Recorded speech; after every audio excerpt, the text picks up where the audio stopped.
بسم اللہ الرحمن الرحیم۔ السلام علیکم دوستو، آگے بڑھنے سے پہلے اگر ہو سکے تو لائک اور سبسکرائب کا بٹن ضرور دبا لیں، شکریہ۔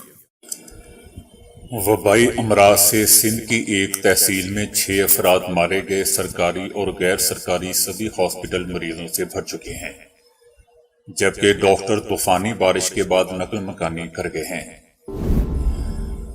کراچی کا 13 سالہ بچہ سیلاب زدگان کی امداد کے لیے مثال بن گیا۔ حسن عدیل نے 11 سال کی عمر میں 2 سال پہلے کورونا لاک ڈاؤن کے دوران اپنے گھر سے کھانا پکوا کر روزگار کی بندش کی وجہ سے مشکلات شکار افراد کو کھانا پہنچا کر سماجی خدمات کا آغاز کیا۔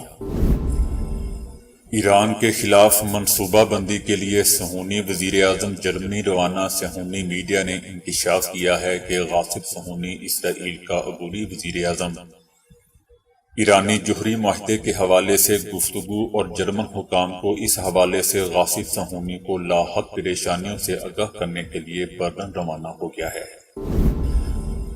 فواد چودھری کا کہنا ہے کہ الیکشن کمیشن کے غیر عوامی فیصلے بند کمروں میں ہوتے ہیں۔ جن علاقوں میں ضمنی انتخابات ہونے تھے وہاں سیلاب نہیں تھا۔ چیف الیکشن کمشنر اور ممبران نے خصوصی عینک پہنی ہوئی تھی جس سے انہیں سیلاب نظر آیا۔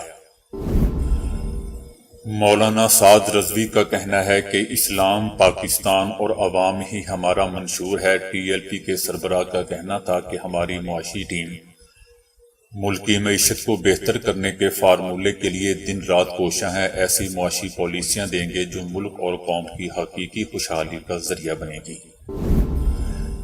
تخریب کاری کا مقدمے میں عمران خان جے آئی ٹی کے دوسرے نوٹس پر بھی پیش نہ ہو سکے۔ جے آئی ٹی کے سربراہ ایس پی اور پوری ٹیم عمران خان کا انتظار ہی کرتے رہ گئے۔ بے قابو ہائیڈروجن غبارہ ایک شخص کو 320 کلومیٹر دور اڑا کر لے گیا۔ غبارے میں پھنسا شخص باغ سے چلغوزوں کی کاشت کر رہا تھا۔ افغانستان میں اسکولوں کی بندش پر طالبات احتجاجاً سڑکوں پر نکل آئیں۔ افغان صوبے پکتیکا میں قبائلی اور پرنسپل کے ساتھ مذاکرات کے بعد 5 اسکول کھول دیے گئے۔ انڈیا کرناٹک میں جنونی ہندوؤں کا مسجد کے باہر دیوتا کا جشن اور نسل کشی کی دھمکیاں۔ لاؤڈ سپیکر پر ایسے نغمات چلائے گئے جن میں مسلمانوں کو مارنے پر اکسایا جا رہا تھا۔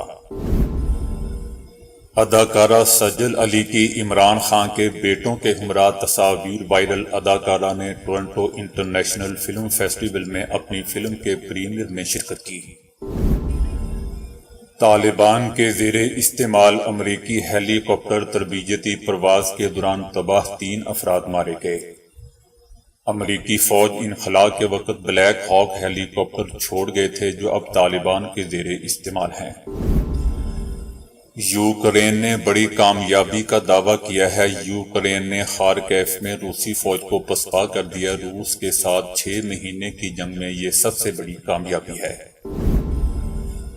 ملکہ برطانیہ کی موت کے بعد کوہ نور ہیرے سمیت دیگر قیمتی اشیاء کی واپسی کا مطالبہ۔ دوستو یاد رہے کہ کوہ نور سمیت تمام قیمتی اشیاء برطانیہ نے نو آبادیاتی دور میں اپنے زیر تسلط ممالک سے چھینی یا لوٹی تھیں۔ راولپنڈی میں آسمانی بجلی گرنے سے 14 سالہ بچہ اللہ کو پیارا ہو گیا۔ معین نامی بچہ بارش کے دوران صحن میں نہا رہا تھا کہ اچانک اس پر آسمانی بجلی آ گری۔ اسلام آباد پاکستان میں 24 گھنٹوں کے دوران 67 افراد ڈینگی کا شکار ہو گئے۔ دیہی اور شہری علاقوں میں متاثرہ افراد کی تعداد 613 ہو گئی۔ سگریٹ نوشی نہ کرنے والے بھی پھیپھڑوں کے کینسر میں مبتلا ہو سکتے ہیں۔ ٹریفک کا آلودہ دھواں جسم میں بالکل ویسے ہی رسولیاں بناتا ہے جیسی رسولیاں سگریٹ نوشی کے سبب بنتی ہیں۔ عمران خان کا کہنا ہے کہ چیف جسٹس اطہر من اللہ جو بھی فیصلہ کریں گے مجھے قبول ہوگا۔ معیشت مزید گرتی ہے تو عوام ذمہ دار اسٹیبلشمنٹ کو ٹھہرائیں گے۔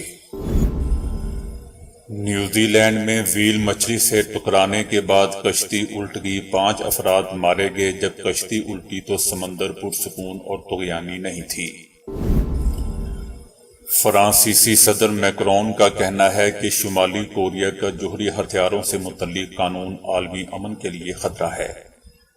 فرانس شمالی کوریا کی ایٹمی ہتھیاروں سے متعلق قانون سازی پر تشویش رکھتا ہے۔ تو دوستو، ابھی کے لیے اتنا ہی۔ ویڈیو کو لائک اور شیئر کرنے کا بہت بہت شکریہ۔